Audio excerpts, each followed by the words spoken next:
President Erdogan seems to be in principle interested in a solution to the Cyprus issue, but not interested in Cyprus.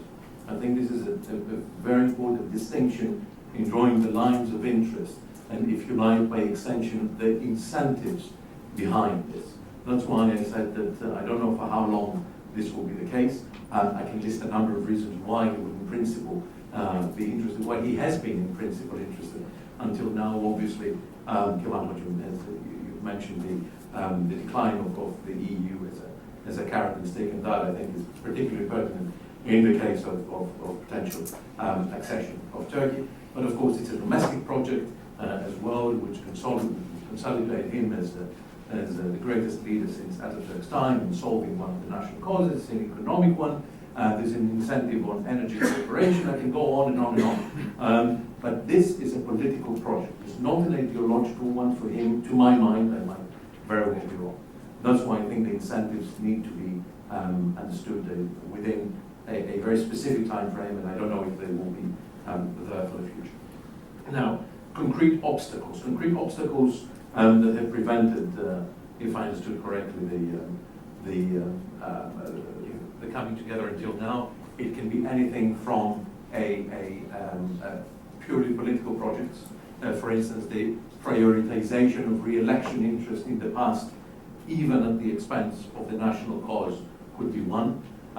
It could be a whole gamut of issues up to, for instance, education, whereby since at least 1974, in the physical division of the two, mutually exclusive narratives have been in place. I can talk about the role of religion even in education, in the organized church in place. Now possibly the situation in the north, we'll see how it goes with the religious project, but certainly in the Republic of Cyprus, there's both a mentality, a political issue. It's a matter of perception to a large extent. It's also a matter of the lack of responsible political leadership, to my mind, in the past. And I think this addresses very much a point that Diana was making earlier on. Responsible political leadership needs to be in place and give an accurate picture to the people of the positives and the negatives. This would address the question of the sustainability or not of the status quo, the positive expected outcomes from a unification, but also the potential negatives from none. And that would address economic, strategic, political, and mentality issues as such. There has been a lot of progress in a number of chapters, in particular 4 chapters, having to do with power sharing, with the EU, with economy. There's still thorny issues regarding rotating presidency, matters of property, issues of guarantees, and issues of security. These, I think, are still outstanding issues as such.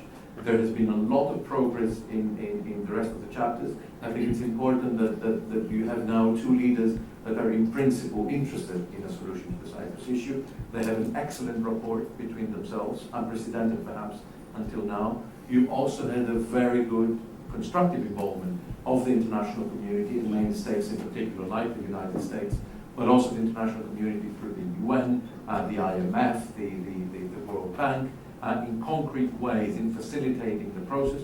And I think the enthusiasm of Espen Barth-Eide, that I don't necessarily share personally all of the time, is very important in driving the process forward where it seems to be stuck. The issues are the same issues that we've got stuck on forever. So they're not different. I think what's different is the sophistication of the options and the creativity of the options over the last 20 years has grown tremendously. So that's a really great sign of progress. The thing that makes it stuck, one is after 2008, particularly on the property issue, which is a very zero-sum issue itself. There had been promises, there had been a growing economy beforehand. There were promises of international sort of assistance and support for dealing with the property issue. All that has gone away, so it's made the property issue much more difficult to resolve. So that makes it, and it is one of the key issues.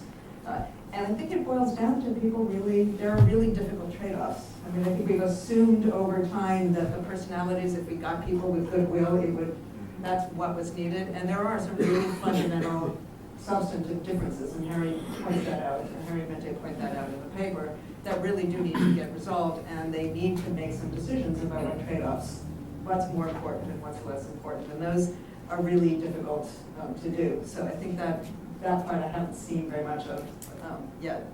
But the top reason that Greek Cypriots gave for voting against the Annan plan were security concerns.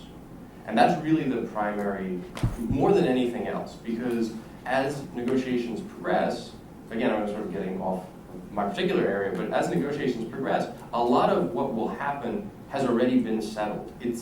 There isn't a whole lot of controversy on issues that have been dealt with in the Annan plan, issues that have been dealt with in negotiation, but security remains the key one.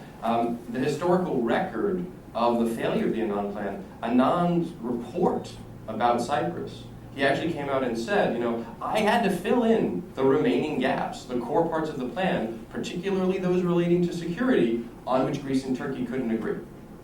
So those are the issues that remain that are really difficult. I think that the one positive that we deal with today is the fact that Cyprus is now part of the European Union, which it was not before the agreement in 2004. Now that Cyprus is a part of the European Union, some of the security fears, both from Turkish Cypriots in the community in Cyprus and of Greek Cypriots themselves, can be softened by the fact that they are part of the European Union. They are officially, legally part of the European Union.